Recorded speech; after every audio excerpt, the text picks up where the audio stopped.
নমস্কাৰ বন্ধুসকল, আমাৰ চেনেলৰ নতুন এটা ব্লগলৈ আপোনালোকক পুনৰবাৰ স্বাগতম জনাইছোঁ।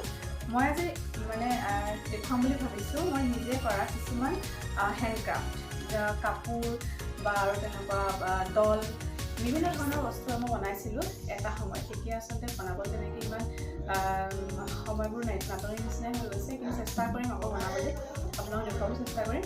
আজি আগতে বনাই থোৱা কিছুমান কাপোৰ দেখুৱাম, কিন্তু অলপ পুৰণা হৈ গৈছে, এইটো পূৰা নতুন নহয়, হ'লেও আপোনালোকে তাকে চাওকচোন আৰু কাপোৰকেইযোৰ কেনেকুৱা লাগিছিলে ফেব্ৰিক কৰা কাপোৰ।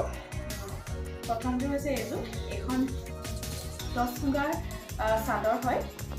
এইখন টচ মুগাৰ চাদৰত মই এনেকৈ কৰিছিলোঁ, সম্পূৰ্ণ মই খুলি দেখুৱাইছোঁ। টচ মুগাৰ চাদৰত এনেকৈ কৰিছিলোঁ আৰু চাইছিলোঁ ইয়াত ব্লেক, ৰেড আৰু গ্ৰীণ কালাৰত মই কৰা হৈছিলে আৰু ইয়াৰ ব্লাউজটো মই ব্লেকতে বনাইছিলোঁ আৰু এইটোও মন গ'লে ৰেড কালাৰটো পিন্ধিব পাৰি। আৰু ইয়াৰ মেখেলাখন ঠিক ব্লেক কালাৰ, একেই ফুলৰে কালাৰ কম্বিনেশ্যন। তেতিয়া মই অকণমান চেঞ্জ কৰি দিছিলোঁ, কাৰণ কেলৈ যিহেতু চাদৰখনত হেৰি কালাৰৰ মুগা কালাৰৰ, সেইকাৰণে ইয়াৰ এটা পাৰ্ট মই মুগাৰ দিছিলোঁ। ইয়াৰ লগতে চুমকিখিনি এনেকৈ লগাই দিয়া হৈছিলোঁ আৰু এনেকৈ ছাইডত এটা পাৰি দিছিলোঁ। চাদৰখনটো সেই পাৰি এটা দি দিছিলোঁ, ইয়াত এনেকৈ পাৰি লগাই দিছিলোঁ। আৰু ইয়াৰ লগত ব্লাউজটো আছিলে ব্লেক কালাৰ। ব্লাউজটো একো এটা ডিজাইন দিয়া নাই, জাষ্ট নৰ্মেল এটা ব্লাউজ চিলাই দিয়া হৈছিলে। এইযোৰ প্ৰথম কাপোৰযোৰ। নেক্সট কাপোৰযোৰ হৈছে এইযোৰ কাঞ্জীবনৰ মেখেলাখন, কাঞ্জীবনৰ আৰু এই দুযোৰ কাপোৰ, এই কাপোৰযোৰে আৰু এই কাপোৰযোৰে একে সময়তে বনাইছিলোঁ, সেইকাৰণে ইয়াৰ পাৰি দুটা থাকি গৈছিলে। যিহেতু এই পাৰিখিনি কিনাৰ পাছত, সেইকাৰণে ইয়াতো সেই একেই এটা পাৰিয়ে মই লগাই দিছিলোঁ। আৰু এইখন ইয়াৰ ফুলটো এইটো ছেইম কালাৰখিনি মই অকণমান একে নিচিনাই হৈছিলে কালাৰখিনি, ফুলৰ ডিজাইনটো বেলেগ। এইখন কাঞ্জীবন মেখেলা, কাঞ্জীবন কাপোৰত, আৰু ইয়াৰ চাদৰখন এনেকুৱা নেটৰ আছে, নেটৰ চাদৰ।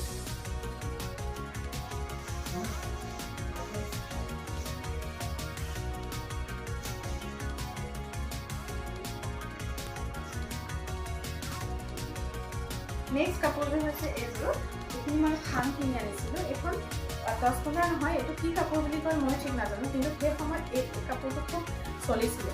ইয়াত এনেকৈ দহি বাতি দিয়া হৈছিলে, এই ফুলৰ কালাৰকেইটাৰ লগতে মিলাই এনেকৈ দহি বাতি দিছিলোঁ আৰু ফুল পেজ আছিলে। ব্লু আৰু লাইট ব্লু আৰু লাইট পিংকৰ কম্বিনেশ্যনত বনোৱা হৈছিলে এইটো কাপোৰ। আৰু ইয়াৰ মেখেলাখন ঠিক একেই দেখাই দিছোঁ আপোনালোকক। এইখন মেখেলা ইয়াতো ঠিক একেই ফুলৰে এটা যোৰা বনাইছোঁ। আৰু এইটো কাপোৰতে আৰু এযোৰ বনাইছোঁ। এইখন চাদৰ, একেটা কাপোৰ দেই, একেটা কাপোৰৰে, ইয়াৰ কালাৰটো অকণমান ইয়াতকৈ ডাৰ্ক, এইটো ব্লু বনাইছিলোঁ। আৰু চাইডটোত এনেকৈ ব্লু কালাৰৰ পাৰ্পিং টাইপত এটা পাইপ লগাই দিছিলোঁ। আৰু মাজত ফুলটো এনেকৈ কলকা ডিজাইন বুলি কয়, এই কলকা ডিজাইনটো এটা সময়ত খুব চলিছিলে। আৰু মই এটা সময়ত কাপোৰ কি হৈছিলে তেনেকৈ বনাই পেলাই বহুতখিনি অৰ্ডাৰ পাইছিলোঁ আৰু তেনেকৈ মানুহক দিছিলোঁ বনাই। আৰু ইয়াৰ লগত মেখেলাখন কাঞ্জীবনৰ মেখেলা আছিল, ব্লু কালাৰ। যিহেতু ইয়াৰ চাইড যিটো পাতি আছিলে, এই পাতিটো এই মেখেলাখনৰেই এটা মই অংশ লৈ লৈছিলোঁ, সেইকাৰণে সেইটো ব্লুৱে এখন মেখেলা বনাইছিলোঁ। চাইডত গ্লিটাৰ ইউজ কৰিছোঁ। আপোনালোকে জানে, যিসকলে ফেব্ৰিক কৰে তেওঁলোকে এই কথাখিনি বহুত ভালকৈ জানে, কিন্তু মই নিজে কৰা যিহেতু মৰমৰ কাপোৰ এযোৰ এতিয়াও ভালকৈ ৰাখি থৈছোঁ, আৰু সেইকাৰণে আপোনালোকক দেখাই দিম। নেক্সট কাপোৰযোৰ হৈছে এইযোৰ কাঞ্জীবনৰে হয়। এইযোৰ সম্পূৰ্ণ গোলাপ ফুলৰ দি পেলাই বনাইছিলোঁ, ৰেড কালাৰত, লাইট পিংকত পুৰা ৰেড ৰ'জ, ভিতৰত একো নাই, ব্লেক ৰাখিছোঁ। কাৰণ ভিতৰত দিবলৈ কি হ'ল, যিহেতু ফুলপাহ ডাঙৰ সেইকাৰণে মই বেছি বনকা ফুল লাগিব, চিম্পল কাপোৰ আৰু তেতিয়া ইমান বেছি আইডিয়াও নাছিল যে মই এনেকৈ বনাওঁ সেই কাপোৰখিনি কৰোঁতে বুজি পাতিব লাগিব বা কিবা ডিজাইন ইমান তেনেকৈ নাজানো এতিয়া কিছুমান আইডিয়া মনলৈ আহিছে আৰু নতুন আকৌ যদি মই আকৌ বনাবলৈ ইচ্ছা মানে ভাবি আছোঁ বনাবলৈ তেতিয়া অলপ বেলেগ ডিজাইন এইবোৰ মেখেলা আছিলে আৰু ইয়াৰ মেখেলাখনো সেই একেই এইখন মেখেলা মই দুটা পাৰ্টত ভিতৰত ফুলখিনি দি দিছোঁ এই কাপোৰকেইযোৰ বনোৱা মানে মই আপোনালোকক ওচৰৰ দেখাই দিছোঁ নহয় মানে আপোনালোকক মই এইটো দেখাব গৈছোঁ ইয়াত ধুইছোঁ এই কাপোৰকেইযোৰ অলপ লেতেৰা হৈ গৈছে কিন্তু এই ছাইডৰ যিখিনি মানে গ্লিটাৰ হওক মই মাজত এনেকৈ চিলভাৰ গ্লিটাৰ এনেকৈ ইউজ কৰিছিলোঁ একো গ্লিটাৰ একো বেয়া হোৱা নাই না কালাৰ গৈছে মানে বহুত ধোৱা হৈছে মানুহে ভাবে ফেব্ৰিক কৰিলে মানে কাপোৰৰ ধুই দিয়াৰ পাছত গ্লিটাৰবিলাক এৰাই যায় নেকি ভাবে বা ৰংটো উৰি যাব নেকি ভাবে কিন্তু মই কৰা কাপোৰকেইযোৰ তেনেকুৱাটো হোৱা নাছিলে আৰু এইকেইযোৰ বহুত বছৰ হ'ল তাৰমানে মোৰ বিয়াৰো ঠিক মানে মই এইখিনি মোৰ যেতিয়া গ্ৰেজুৱেশ্যন কৰি আছিলোঁ হাই ছেকেণ্ডেৰী পাছ কৰাৰ পাছতে মই ফেব্ৰিক কৰিছিলোঁ মানে হাই ছেকেণ্ডেৰী মই পাছ কৰিছোঁ 2012 তাৰ পাছতে সেই সময়ৰ পৰাই মই ফেব্ৰিক কৰিছিলোঁ সেই যে বন্ধ পাইছিলোঁ সেই সময়খিনিত কৰিছিলোঁ সেই তেতিয়াৰ সময়ৰ কাপোৰ এতিয়াতো 2024 হ'ল এতিয়ালৈকে মানে ভাল আছে নেক্সট এযোৰ আৰু আছে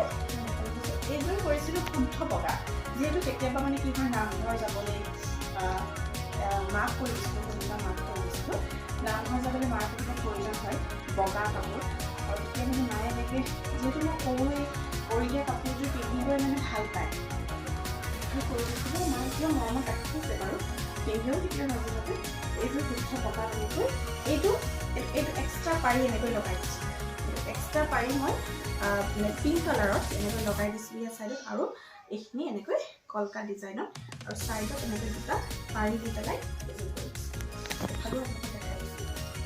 একেই আৰু ইয়াৰ চাদৰখনো বহুত বেছি মই ডিজাইন কৰা নাই ভিতৰত কাৰণ যিহেতু এইযোৰ নামঘৰ বা এনেকুৱা পবিত্ৰ কামত ব্যৱহাৰ কৰিবলগীয়া কাপোৰ সেই হিচাপত বনাইছিলোঁ ভিতৰত একো নাই শুদ্ধ বগাকৈ ৰাখিছোঁ কিন্তু মই এইযোৰ পাৰি মানে এনেকৈ ডাঙৰকৈ ছাইড পাৰি বনাই পেলাই বনাইছোঁ ইয়াৰো সেইকে ফেব্ৰিকবোৰ এতিয়াও মানে বহুত ধুনীয়া হৈ আছে একো নষ্ট হোৱা নাই সেইকাৰণে ভাবিলোঁ আপোনালোকক মই এবাৰ দেখাওঁ আৰু এযোৰ আছে কাপোৰ এইযোৰ মই অকণমান বিহুৰ লগত সলনি বনাইছিলোঁ এটা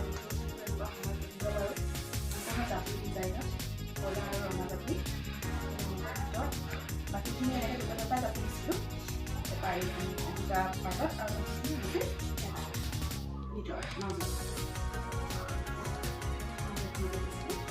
পাৰি এক্সট্ৰাকৈ লগোৱা নাই সেই জাপিখিনি পাৰি এখনত ইয়াৰ লগত আপোনাৰ ৰেড ব্লেক যি ব্লাউজ পাৰি লগাই দেখি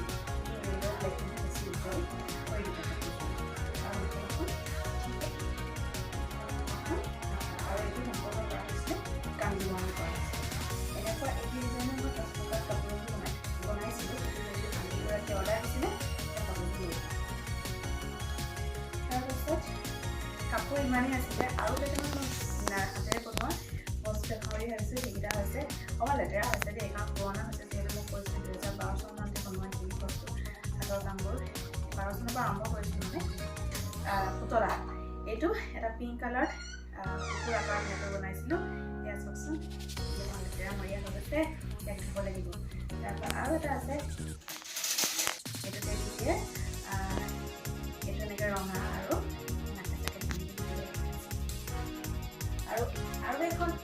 এইখন মানে কি হৈছিলে মোৰ ভাইটি জোনাকী সংঘত যোৰহাট জোনাকী সংঘ বিদ্যালয়ত পঢ়িছিলে এইবাৰ ডেকালৰা হ'লগৈ এইখন সিহঁতৰ স্কুলত মানে প্ৰজেক্ট দিছিল তেতিয়া আমি দুইটাই মিলি পেলাই এইখন বনাইছিলোঁ এইখন মোৰ পৰা তেনেকৈ আইডিয়া নাছিলে তাৰপিছত দুইটাই ভাবি পেলাই এইখন ভিতৰত যিখন আপোনালোকে দেখিছে সেইখন এখন প্লাইবোৰ্ডৰ বৰ্ড হয় সেই বৰ্ডখনত এনেকৈ আমি